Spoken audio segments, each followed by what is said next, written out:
Welcome to Out of the Question, a podcast that looks behind some common questions and uncovers the question behind the question while providing real solutions for biblical world and life view. Your host is Andrea Schwartz, a teacher and mentor and founder of the Chalcedon Teacher Training Institute. Welcome to this edition of the Out of the Question podcast. Today's question is very simply, is the U.S. Constitution living or dead? I have with me Hal Shurtleff, who is somewhat of an expert on this subject. Hal has, as part of his background resume, he's a member of the Sons of the American Revolution. He's the president of the Sam Blumenfeld Literacy Foundation. And for Chalcedon listeners, you know that Sam Blumenfeld was a good friend of Chalcedon and Dr. Rushdoony. Ross House Books, our publishing arm, is the proud publisher of a number of his books. But today I have him with me because he's also the head of Camp Constitution, an organization that's dedicated to having citizens understand our founding document and understanding how it should be applied today. So thank you, Hal, for joining me. Well, it's a pleasure and an honor to be here with you. So my question is sort of tongue-in-cheek because I think it's pretty obvious that your answer is not going to be that it's living, and I hope you'll explain what people mean by that. Yes. Nor do we think it's dead. So why don't you set up why that question might even matter? Well, it is a good question. Is it living or is it dead? Because folks on the left, and that might include neocons, neoconservatives, will say that the Constitution is a living, breathing document. Well, I actually have my little pocket copy here on my table, and I'm putting my ear to it, and it's not making any sounds. It's not breathing. I don't have the stethoscope to see if it's got a pulse or anything. So it's not living, and that's what they mean by that is that it was written at a certain time, but depending on what generation you're in, the times that it can change, the meaning can change as well as the culture changes, the meaning changes. We say, no, it's not a dead Constitution, but we look at original intent. What did the founders mean by it? What did they mean when they wrote the Constitution? And they spent a number of months going over what they said. This wasn't something they took lightly. From May to September 1787, they debated quite a bit over what went in that Constitution. So it's not living in the sense that it's up for grabs every time you get a new Supreme Court justice. And even if you have a so-called leftist Supreme Court justice, you have an obligation to look at it as the meaning, not as your meaning. And there's an example. The 14th Amendment has got nothing to do with abortion. And there's nothing, this pre-number stuff you hear about. Somehow between paragraphs, this is what they meant. It's absurd. But that's what a lot of people believe, unfortunately. All right. So I'm going to ask a question that I have a personal opinion on it, but I know people often are eager for what's the correct answer. So why should America in the year 2020 have to go along with what people who back in the late 1700s thought was appropriate or not? What gives the founding fathers ideas and meanings precedence over people's meanings today? Well, because the Constitution deals with absolutes, moral absolutes, that there's rights and there's wrongs. And they gave us a Constitution that could be amended. So they realized that there may be a need for amendments. We may have made some errors, some things we didn't think about. And to me, it's the founders were brilliant because they gave us these fractions. I'm not a mathematician, but I love 2/3 and 3/4. 2/3 in the Senate for treaties, 2/3 to pass an amendment at the congressional level, and 3/4 of the states that have to approve of it. And they gave us something called the Electoral College, which is just incredible. Thank God they gave us that. So I look at it as timeless. And I'm not equating the Constitution to Scripture. Don't get me wrong. The Ten Commandments came to us a lot longer than the Constitution. So I look at the fact that absolutes, truth goes beyond the time frames. Now, I know Dr. Rushdoony spent a lot of time talking about American history and the Constitution, and he really described the Constitution as a procedural manual. In other words, it's not what gives people morality or virtue, but a moral and virtuous people need a procedures manual. And do you agree that that's the way to look at the Constitution? Oh, absolutely, yes. And I like to quote John Adams. When John Adams was president, he wrote a letter to some militia leaders in Massachusetts, some officers, and I'm not quoting verbatim, and it's a letter worth looking into. And he said that this Constitution, meaning the U.S. Constitution, was written for a religious and moral people. It is wholly inadequate for the governance of any other. And that really where the problem lies, I believe, in this nation today. So a lot of attention is spent talking about the Bill of Rights. And yet the Bill of Rights are amendments to the Constitution. And there are those who think that it's more important to understand the Constitution before you get into the Bill of Rights. Do you hold that view? Oh, absolutely. It's interesting, too. The term Bill of Rights came into use some years later. It's really a bill of what the federal government cannot do. And that was some concern, and I can understand why there was some concern. But with the states, they thought maybe if you didn't list something, we couldn't do it. So as it was being ratified, there was a promise that there would be some amendments written, and they were within a few years. They were ratified, I think, December of 1791. In fact, there would have been more than 10. I think there was a whole bunch proposed, and it got down to about 12. And the very last amendment, the 27th Amendment, dealing with congressional pay raise, would have been, if it was ratified back then, it would have been one of the original. It would have been part of the Bill of Rights. And again, the Bill of Rights simply restricts what the federal government can and cannot do. You know, the First Amendment, guarantees the freedom of the press, assembly, freedom of religion, but it says that the federal government cannot create a federal religion, which is, at that time, there were a number of states that had state churches. So it just said the federal government's not going to create a state church, a federal church. You can have your own. That's up to you. And it wasn't until I think the 1820s and 30s that most states started to get rid of their so-called state churches. If I'm not mistaken, Patrick Henry was not a fan of having the Bill of Rights or an amendments because he thought that once you started saying things and enumerating them instead of just sticking to the Constitution, that you would have all sorts of differing opinions and having the nature of the Constitution itself altered in intent. Do you think that's true? Do you hold to that view? Well, at the time, I may have disagreed with him, but I think it's true today. Now, I'll give you an example. They talk about the Second Amendment, and many people, even those in our camp that believe that we should have the right to keep and bear arms, they'll say, I have a Second Amendment right to do something. Well, we already had that right. You didn't have to write an amendment to say we had the right. We already had the right to self-defense. And state constitutions, of course, and a lot of people don't realize there are state constitutions, and some of them predate the U.S. Constitution, like the Massachusetts Constitution. And the wording in some of these constitutions is a lot more stronger. For example, in I think the state of Pennsylvania, that says the right to keep and bear arms shall not be questioned. So the Second Amendment actually was interesting. The Second Amendment said that every state's guaranteed a militia. And of course, we really don't have a militia in the strict sense that the founders' version of a militia. National Guard is really the replacement. It said a well-regulated militia being necessary for the defense of a free state, the right to keep and bear arms shall not be infringed. So it said Congress can't infringe on that. And so course, it's not the Constitution or the Bill of Rights as we know it, or these amendments that grant rights. Rights come from God. That's correct. The founders understood it.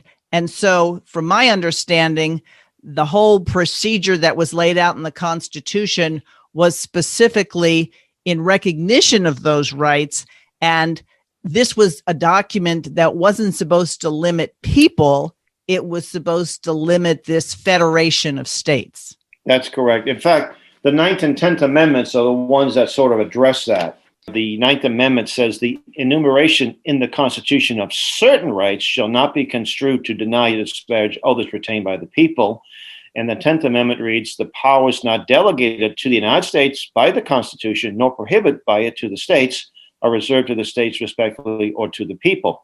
So, for example, states can't coin money. States can't make treaties with foreign nations. That's in the Constitution.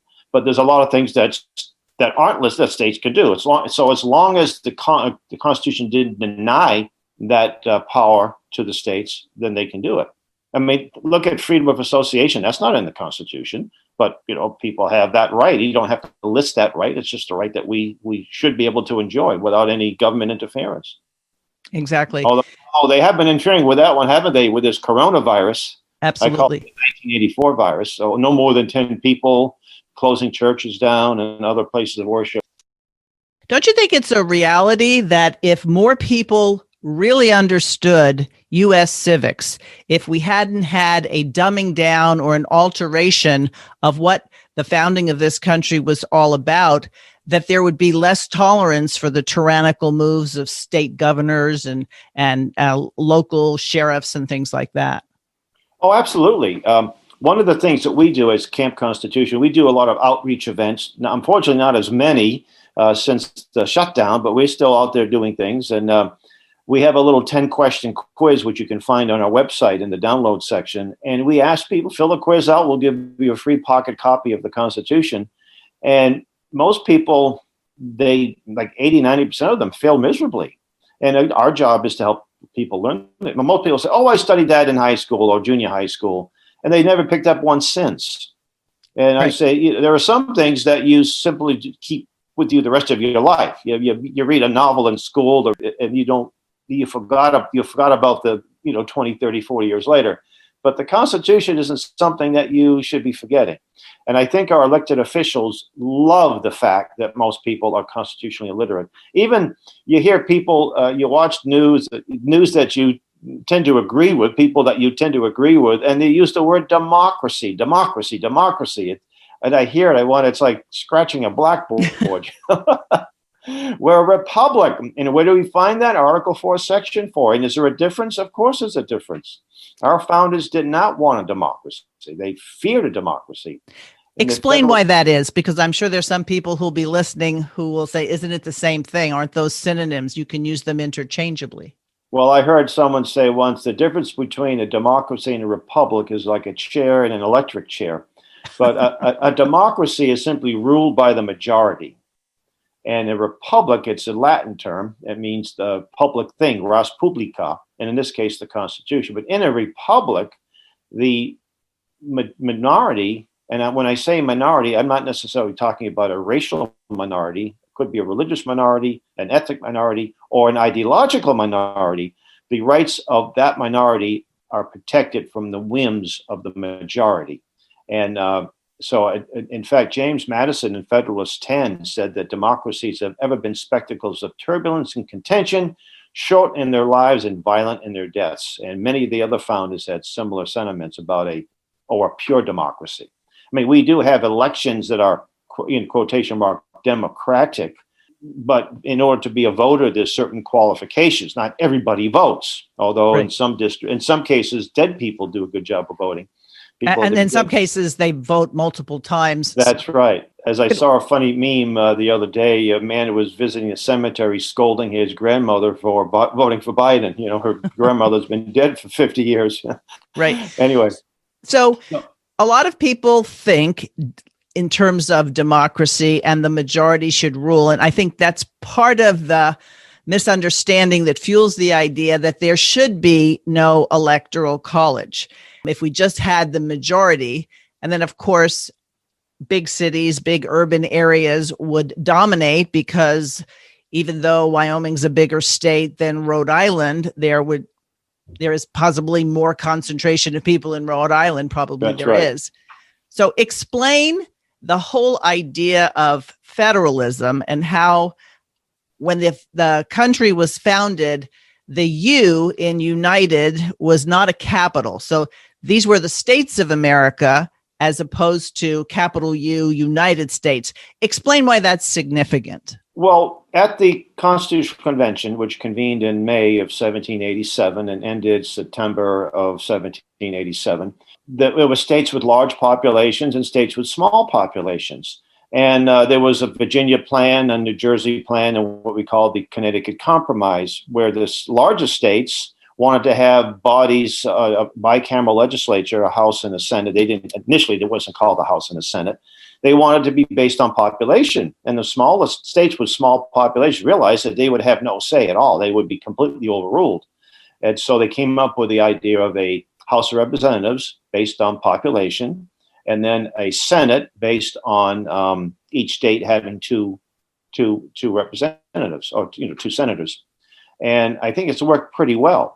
And the Electoral College, I think, is just wonderful, because you look at in California, it's a large state with a large population, and that state and New York and maybe Illinois and a few others would have complete control and dominance over the rest of the country. And that would be, I think, a very bad thing.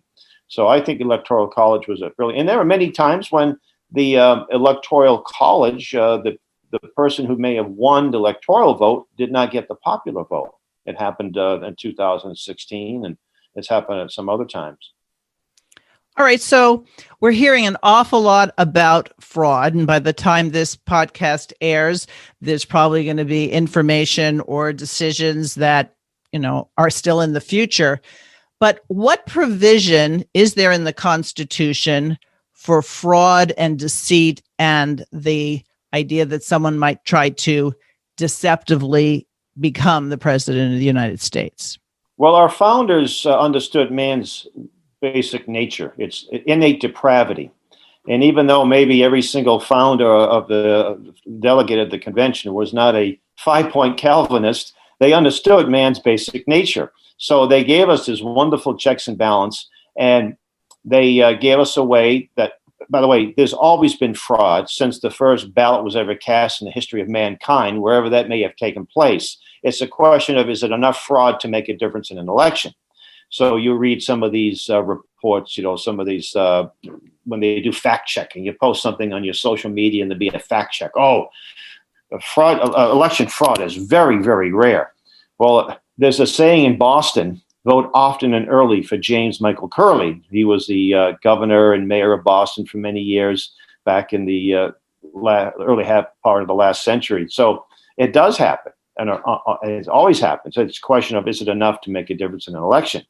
So the Constitution set up, in the term electoral college was used some years later, but electors that are chosen by the states, and the states have a lot of say in how that's done. And as a number of years, we've had a vote, and the candidate that gets the popular vote in that state generally gets the electoral votes. And the electoral votes are based on population. So you got a state like Vermont with a small population of about 550,000 people. They have 3 electoral votes. California, I think, has over 50.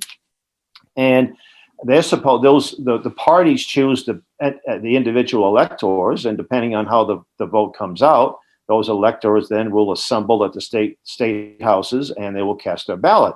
But the state legislature, under the 12th Amendment of the Constitution, they have a lot of say. If they suspect some fraud, they can intervene, and they can actually change the outcome of that election if they believe it's fraudulent. Has that ever happened? I know there's been some examples of that, and I know also that there's only been one election where the candidates did not get enough electoral votes. You have to get a majority of the votes, and that happened in 1824 with the John Quincy Adams eventually becoming president. He came in second. Andrew Jackson came in first, but the man running fourth, Henry Clay, supported John Quincy Adams. So that was the only time. 1876, there was also disputed results in some of the southern states, but there was not, the House did not intervene. They made some kind of deal. They called it the Compromise of 1877. And they said, if we go for Hayes against Tilden, you have to pull out the federal soldiers. The Reconstruction ended. So that's what happened there. And then we had the case with 2000 with the so-called hanging chads, where the Supreme Court had to intervene. And I think that may have been the first time that the Supreme Court intervened in an election, a federal election. So what provision does the Constitution make in terms of, all right, whether it is decided by the Supreme Court, whether it's decided by the House of Representatives or the state legislatures, if people say, well, I just don't abide by it, and so you have a portion of the population saying, this person isn't my president, does the Constitution provide for how to handle it if people refuse? I mean, I think that's where the whole idea of secession came about in terms of the mid 1800s. What provisions does the Constitution make for situations like that? Well, if by December 14th, when the electoral voters cast their ballots and then they transmit it to the House and Senate, U.S. House and Senate, they're supposed to, I understand, have a joint session and they count all the ballots. Vice President acting as a president, the Senate is there, and so forth. If there's no clear winner, then the House, and this is under the 12th Amendment of the Constitution, that the House will choose the president, and I think they take the top three, and in this case it'll just be two of the top. There isn't the third person these third-party candidates didn't really get less than 10%, or maybe 1 or 2% of that in some states. So they vote by state. So they don't vote, 435, they don't cast votes as individual members of Congress, they cast votes as states. And right now, I think 26 or 27 states have Republican majority. So that should be representation in the Congress. And then the vice president is chosen by the Senate, and that would be chosen by each senator has one vote. And that's how that would be done.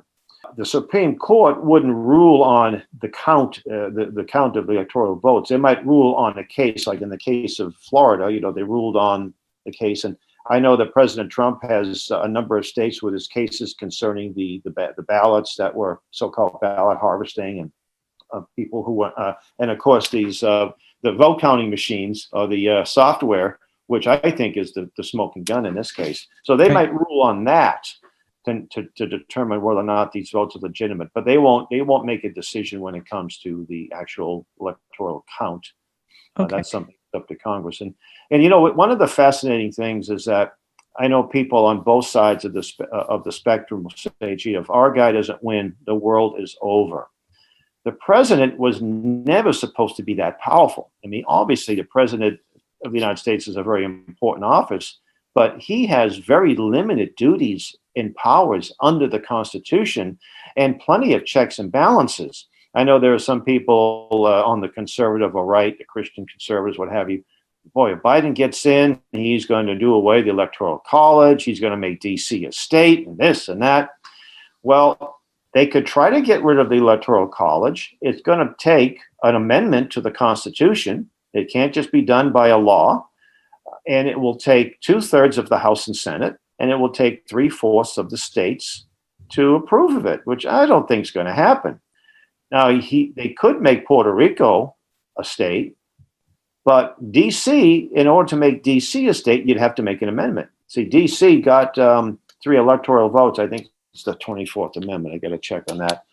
So in order for D.C. to become a state, it's going to have to go through an amendment process, which, again, I don't think is going to happen. I don't think it would ever get. Why could Puerto Rico be made a state easier than D.C.? Well, it's a territory. And in Puerto Rico, the Congress has to agree by a simple majority. The president will have to sign it in, and the people in that territory would have to agree. So that's how that would be done. So there wouldn't be an amendment. It wouldn't be an amendment process. But D.C. was never set up to be a territory. D.C. was the nation's capital. They took portions of Maryland and they took portions of Virginia, 10 square miles, I believe is what it says in the Constitution. So, right. And when they got their electoral votes, they had to do it through an amendment. So they would have to do the same thing.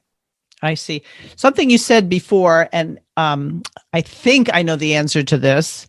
You said that if it was to go to the House of Representatives, each state would have a vote. Yes. Currently, in terms of vice president, it's not like it would be up for grabs that you could have a new person be the vice president other than the man or the woman who was on the ticket with the president, or would it be?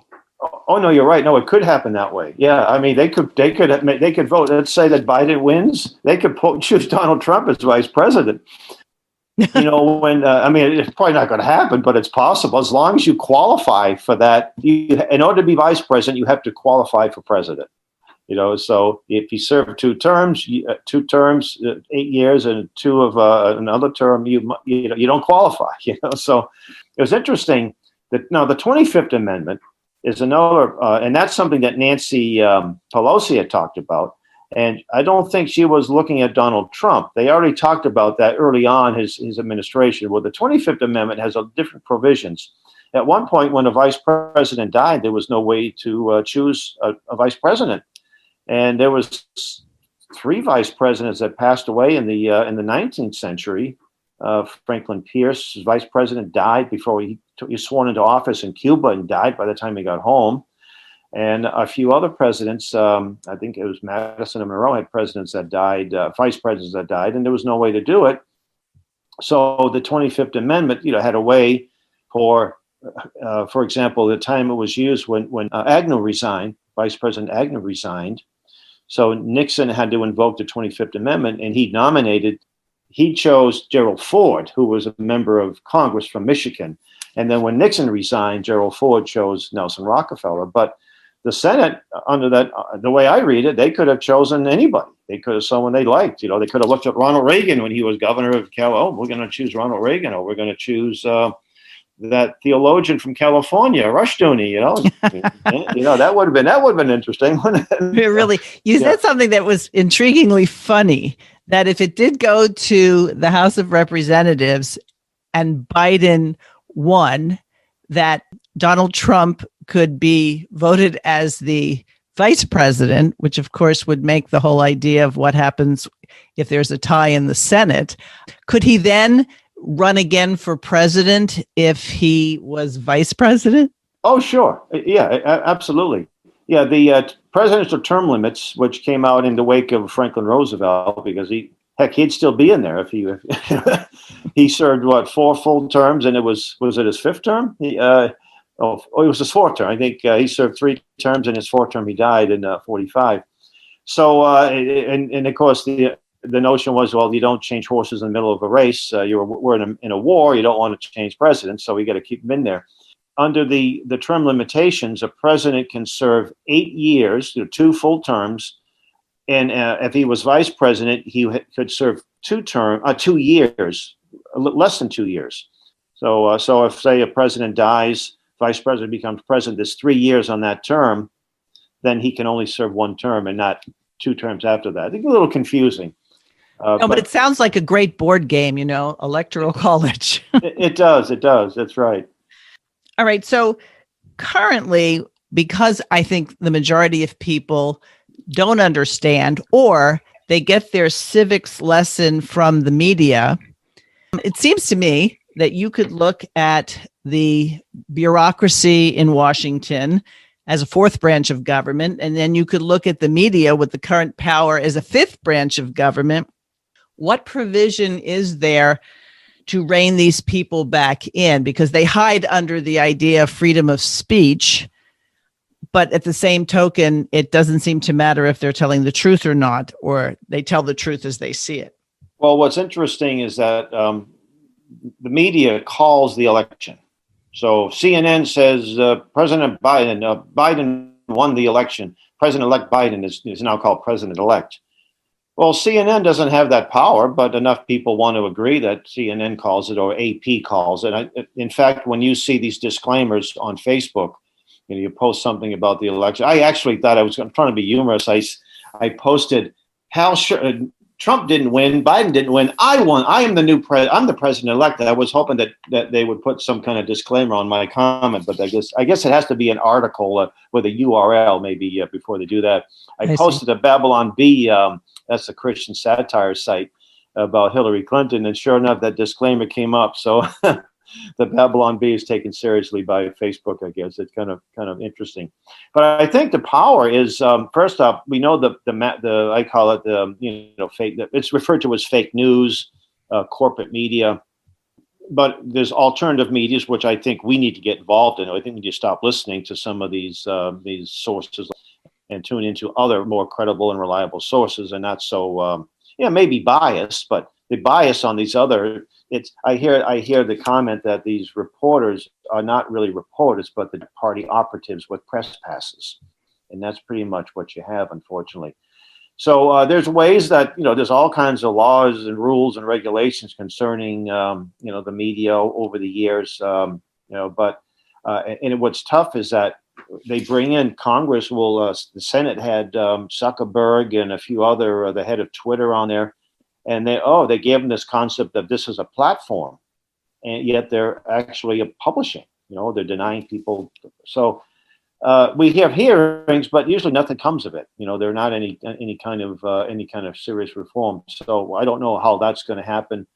You post something that's true, and they'll tell you it's, independent fact checkers say this or that, and these independent fact checkers will refer to an article written in the Atlantic Monthly, or they'll say that election fraud is very rare, and that's how they're fact checking, and that's how far they go.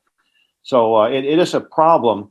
But I think we have to, create look at this as a source of the media.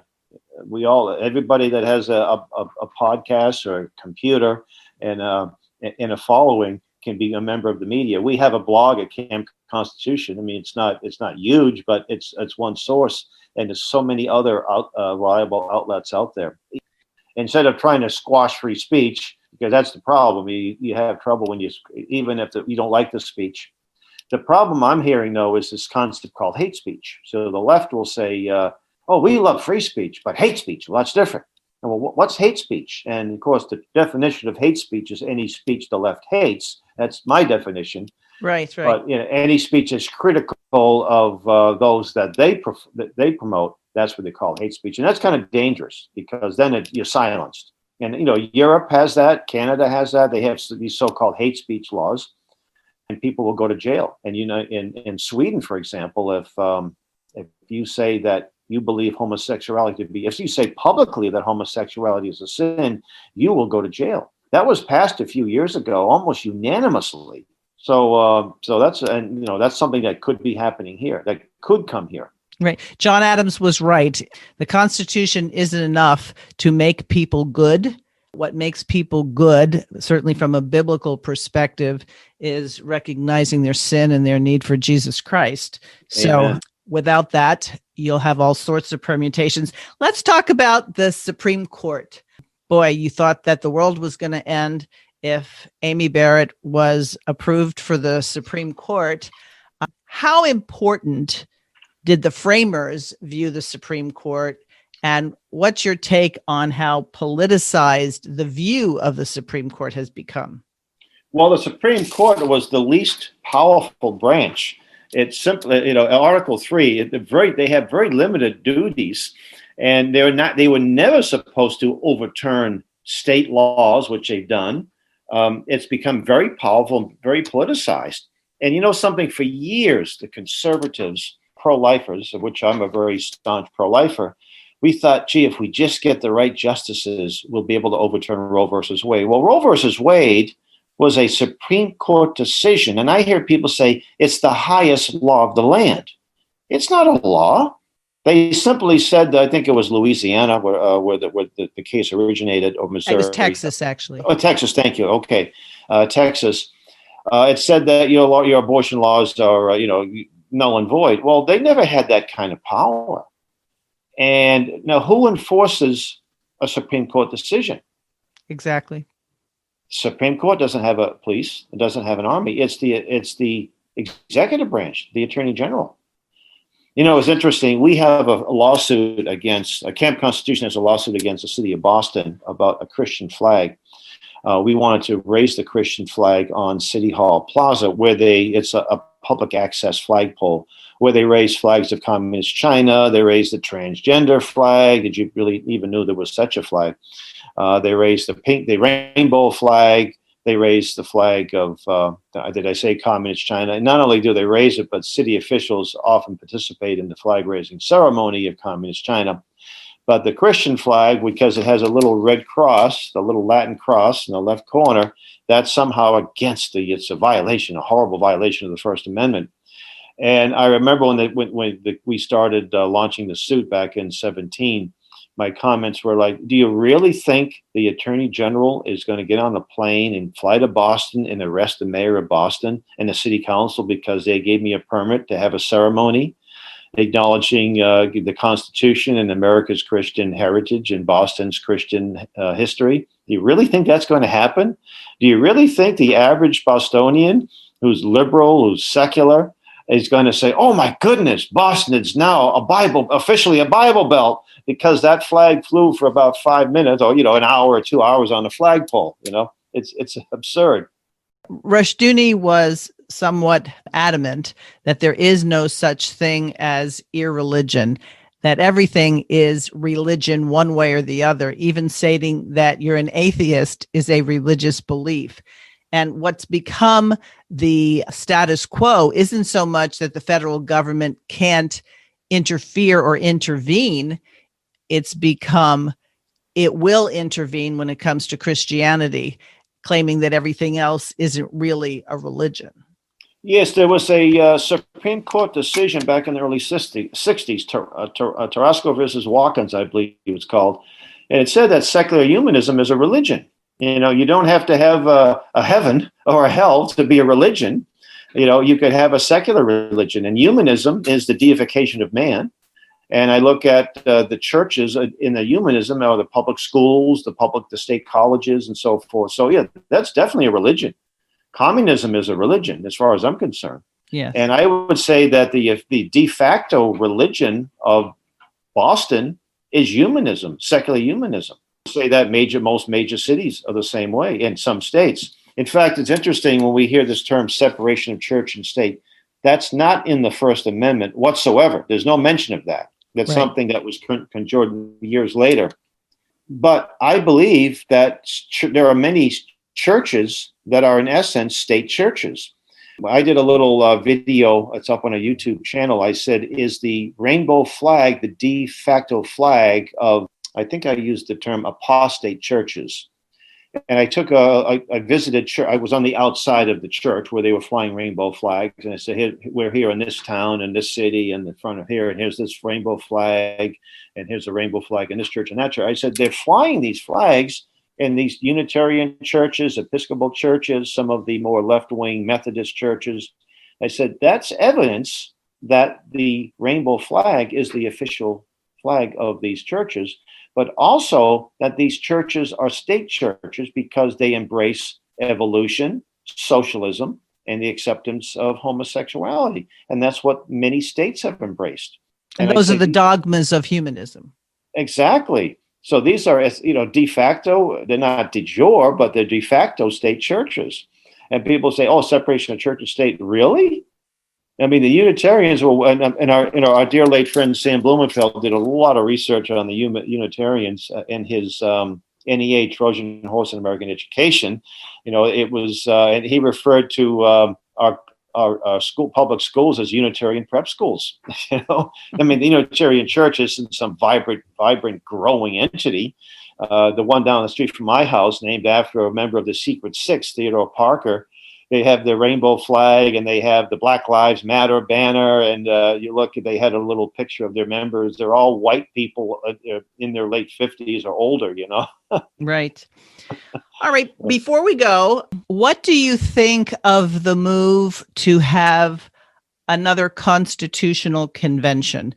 There are those who call themselves conservative who say what we need is to have a convention of the states and fix what's broken. What's your take on that? Well, I'm glad you asked, because I think it's very, very dangerous. And by the way, there are people on the left and the right that both oppose and support one.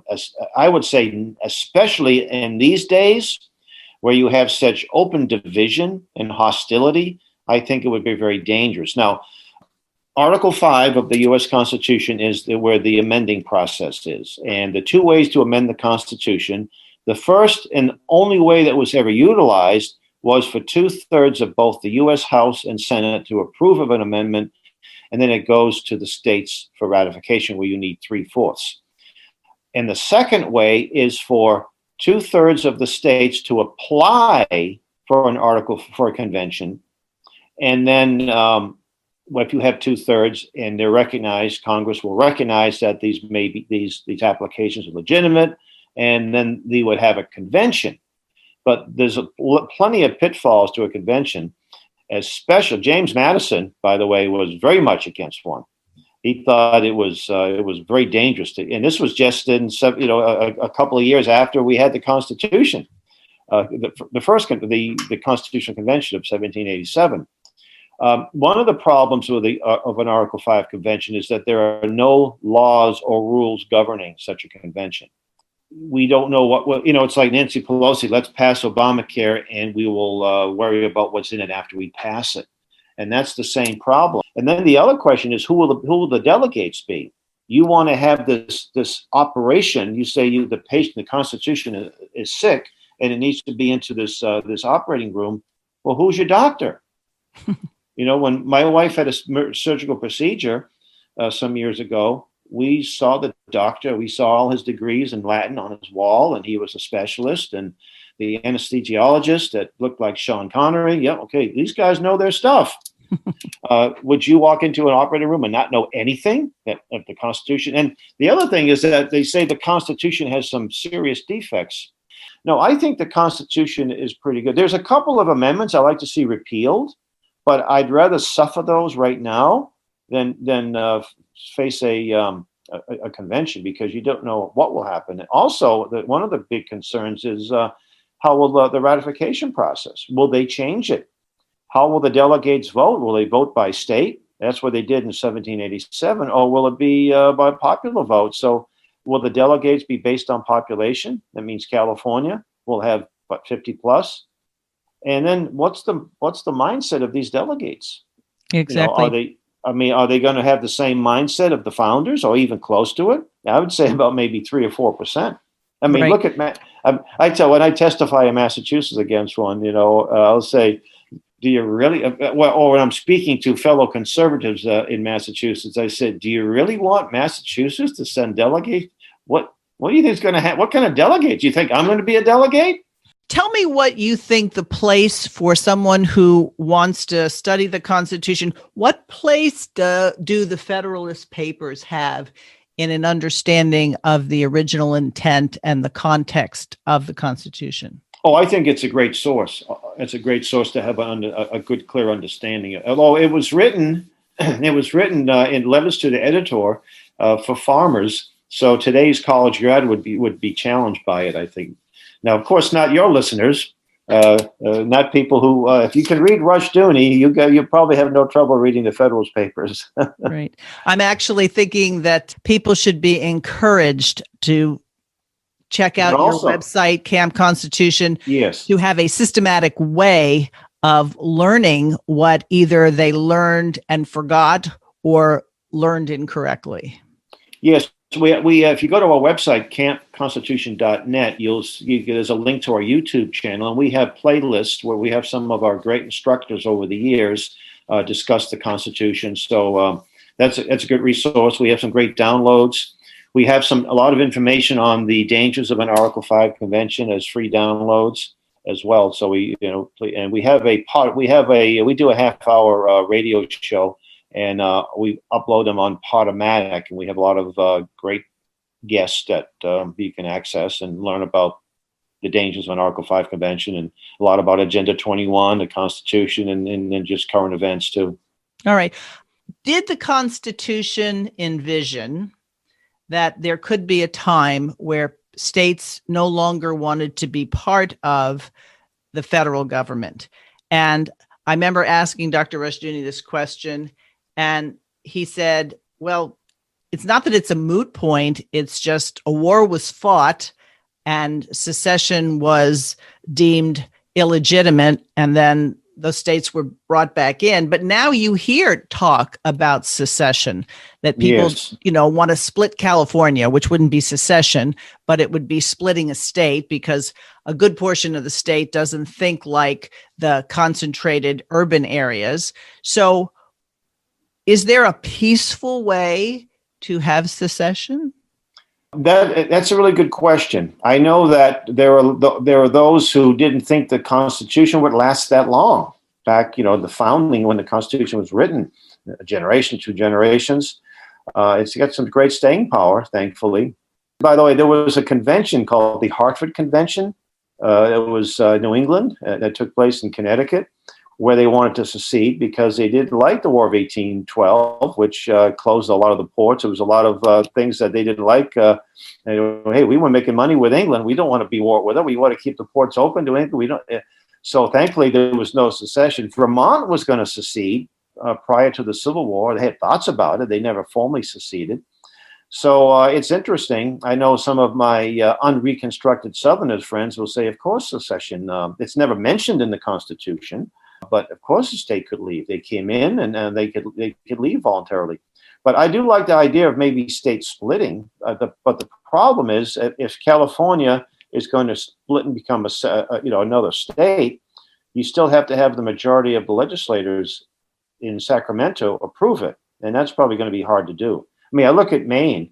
I get up to Maine on a regular basis, and Maine has a very interesting, one of the only 2 states where it's not winner take all when it comes to the presidential election. So Donald Trump got 1 electoral vote, and the more conservative area is northern Maine. That would be great if that could become a separate state. But I think the better issue is maybe just to have not to have winner take all, but electoral voters, because then in some of the more conservative pockets of California, like I'm moving to New Hampshire. My family and I are moving next month, and I tell people that maybe my vote will matter for a change. I see. At least in some things. Does the Constitution say winner take all? No, that's up to the states. The states have a lot of under the Article 12th Amendment. First, it's Article 1, and then there were some changes because it used to be that the vice president was the guy that came in second place, and they changed that after the Aaron Burr became vice president, and there was some problems there. They decided to have the vice president chose on a separate ballot. I see. Well, I could go on asking you questions all night, but I realize that to really have good questions, it's important to be informed as to what the Constitution actually says. And I think rather than spending inordinate amounts of time, certainly with homeschooling families, but even in Christian schools, it's important to know geometry. That's great. But it's more important to understand civics. And as you pointed out, having people who actually could pass a very straightforward test that those who were part of the country right after it was formed would have been able to answer those questions that people cannot answer today. That's correct. In Democracy in America, again, I'm paraphrasing, Alex de Tocqueville said something like, it would be as rare as Halley's Comet to find someone who didn't know the Constitution. Today, it would be as rare as Halley's Comet to find someone who does know a lot about the Constitution. And that's really our challenge, to help people learn about it. And I do want to mention that we have an annual family camp. Our website, campconstitution.net. Next year's camp is going to be at the Singing Hills Christian Camp in New Hampshire. Beautiful venue, July 18th to the 23rd. We always have a great lineup of instructors and a lot of great recreational opportunities. We started a ladies retreat, and it's going to be in October. We had one just this past month, and it was very successful. We actually do some shooting too. We teach marksmanship, and we teach some martial arts, as well as how to defend things. Verbal martial arts as well as physical martial arts. So it's a great time. And we also host the Sam Blumenfeld Archive, which is a great resource for homeschoolers, a free resource. We have people all over the country and even all over the world that are learning about Sam's work and using it. We had a lady, an African from South Africa, who had a class of disabled students learning disabled, and she said 2 years there was no progress. I found your archive, and in 2 weeks 17 of the 19 students became proficient readers. That's wonderful. So I know Sam was a good friend of Rushdoony. Sam, we actually have some of their correspondence. I know Sam considered Rushdoony his spiritual father. Well, Sam is the one. Sam used to come to California to visit Chalcedon twice a year. And he and I would always meet up in Palo Alto. And because I'm not that close where I live to where Chalcedon is. And we would go out. And I remember he was the one who told me, I was 10 years into homeschooling. And he said, you should write books. And I looked at him like, who would read my books? And he's like, you should write books. Well, when I was 25 years into homeschooling, I figured I had something to say, and I credit Sam with putting the idea in my head. That's great. Yeah, I look at we had a meeting at our Lane Learning Center. We actually have a place in Lexington, Massachusetts, and any of your listeners would like to get a hold of us through our website. We're just a short distance from the Lexington battle site, and you want to get a tour of the place, we'll be happy to bring you there. Anyway, we were talking about what's happened. Why do so many young people in our churches? Why are they leaving the church, and why are they, supporting causes that are diametrically opposed to the Christian worldview? And I said, well, and in the Lane House, we have some of Sam's library in the corner, some of his artifacts on display. And I said, I had the privilege of knowing Sam Blumenfeld. I met him in 1988, and early on in our friendship, he said, never put your child or your children in government schools. And I took his advice. And my children they love the Lord, they're following the Lord, and never gotten any problems. They're not voting to support communism or socialism. My son isn't a Bernie bro.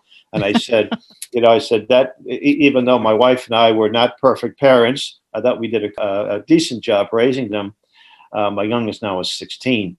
And I said, but it was Sam's influence. And my wife spoke up, and she said one time, can we at least put him in school for a year? And I said, absolutely not. And anytime we had little misgivings, because it could be very challenging, as you know, I would get one of Sam's cassettes, and play it. And I'd say, what were we even thinking, And we do on our Samuel Blumenfeld archive, we have maybe about 2 weeks worth of his speeches, audios, and his videos. So all kinds of great resources there. So sometimes, again, it can be very challenging, but just play one of Sam's presentations, and then you realize, of course, I'm never going to put my child in a government school. Right. Well, Hal, I really appreciate you taking the time. I now have things I need to pursue because there are questions that came up, and I said, well, I don't have to have Hal answer my questions. I can go research this for myself. All right. Thank you. All right. God bless you. Oh, God bless you. Bye. Thank you, listeners. If you have any comments or questions about this podcast or other things you'd like us to talk about, feel free to contact us at outofthequestionpodcast@gmail.com. Thanks for listening to Out of the Question. For more information on this and other topics, please visit chalcedon.edu.